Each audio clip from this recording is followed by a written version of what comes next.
Hello అండి, అందరికీ welcome to my channel. మా అమ్మ అయితే ఒక మంచి చికెన్ రెసిపీ చేసింది. మీరు కూడా స్కిప్ చేయకుండా చూసేయండి.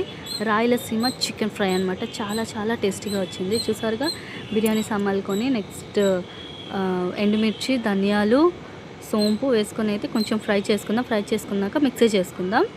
నెక్స్ట్ ఒక కళాయి పెట్టుకొని అందులో ఆయిల్ కొంచెం వేసి కరివేపాకు, ఆనియన్స్ వేసి కొంచెం ఫ్రై చేసుకుందాం. నెక్స్ట్ చికెన్ అయితే క్లీన్గా వాష్ చేసుకుందాం.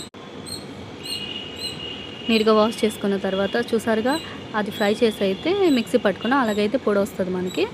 ఆ పొడి లాస్ట్లో వేయాలి, ఇప్పుడు కాదు. నెక్స్ట్ టమాటాస్ కొంచెం వేసుకొని ఫ్రై చేసుకుందాం. ఫ్రై చేసుకున్నాక చికెన్ కూడా వేసుకొని బాగా ఫ్రై చేసుకుందాం. ఫ్రై చేసుకున్న తర్వాత అల్లం వెల్లుల్లి పేస్ట్ కొంచెం వేసుకుందాం.